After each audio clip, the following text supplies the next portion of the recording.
नमस्कार. आता सुजित कुमार हा सत्याला त्रास देत असतो आणि ते बरोबर विक्रांतने बघितलेलं असतं. आता विक्रांतच्या लक्षात येतं की सत्याला आणखी कोणतरी दुश्मन आहे आणि तोच दुश्मन हा आहे. आता या दुश्मनची आपली भेट झाली पाहिजे. आता सुजित कुमार आणि सत्या हे एकमेकांना न ओळखणारी माणसं, पण विक्रांत सुजित कुमारवर लक्ष ठेवून असतो आणि सुजित कुमार नंतर दुसरीकडे जातो त्यावेळी विक्रांत पाठोपाठ जातो. आणि आता विक्रांत सुजित कुमारला म्हणतो थांबा, आणि विक्रांत सुजित कुमारला विचारतो तुमचं आणि त्या गाडीवाल्याचं त्या दाढीवाल्याचं काय काय गडबड आहे. त्यावर आता सुजित कुमार म्हणतो तुम्हाला काय सांगायचं आणि तुम्ही कोण.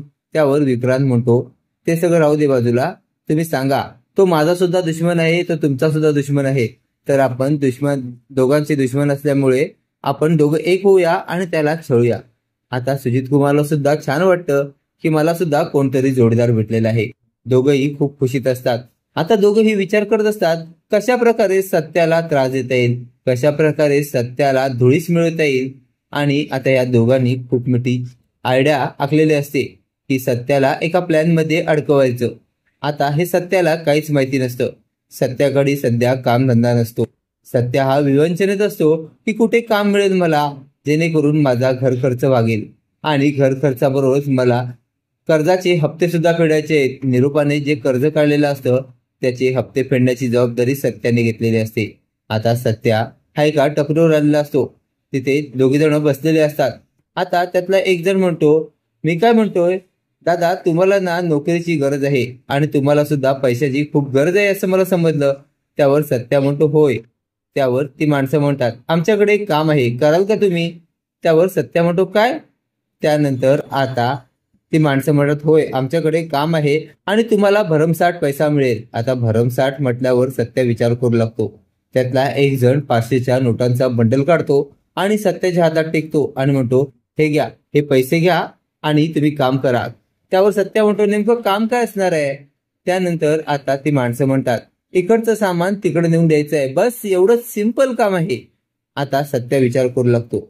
आता सत्याने पैसे घेतलेले असतात आणि सत्या आता ते काम करायला सुरुवात करत असतो. आता सत्या हा डोक्याने हुशार असतो. डोक्याने हुशार असणारा सत्या काम करायला जात असतो आणि तेवढ्यात ते स्मगलिंगचं काम असतं आणि सत्याला अडकवण्यासाठी सुजित कुमार रचलेला सापळा असतो. आता सत्याच्या लक्षात येतं कारण एवढे भरमसाठ पैसे आणि मला सामान पोच करायला सांगितलेलं आहे आणि समोर पोलीस दिसत आहेत. आता सत्या एक काम करतो, ते सामान ती गाडी तिथे सोडतो कारण ते सामान त्याचं नसतं ना गाडी त्याची असते. आता सत्या तिथनं पळून गेलेला असतो. पळून गेलेला सत्या आता तडक मस्तपैकी मौज मजेत इकडे फिरत असतो. आता सुजित कुमार आणि आता विक्रांत यांना टेन्शन आलेलं असतं. सत्या तर मिळालाच नाहीये, पैसे तर पैसे गेले आणि गाडी आणि सामान हे आता पोलिसांनी पकडलेलं आहे. आता आपण काय करायचं. सत्या मस्त मजेत असतो कारण सत्याला माहिती असतं ह्याचा नेमका मालक कोण आहे तेच आपल्याला माहिती नाही. आपल्याला कोण विचारणार आणि हे स्मगलिंगचं काम आपण करतो हे सिद्ध सुद्धा कोण करू शकत नाही आणि कोणाचा बाप आहे जो आपल्याकडनं हे पैसे काढून घेऊ शकतो. आता सत्या एकदम मजेत असतो. आता सुजित कुमार आणि विक्रांतची सत्याने पुरती हवाच काढलेली असते. विक्रांत आणि सुजित कुमारला हे बघून मोठा धक्का बसलेला असतो. आता सत्या खुश असतो, मीरा सुद्धा खुश झालेली असते. असेच मालिकेचे नवनवीन अपडेट पाहण्यासाठी व्हिडिओला लाईक आणि चॅनलला सबस्क्राईब करायला विसरू नका. थँक्यू.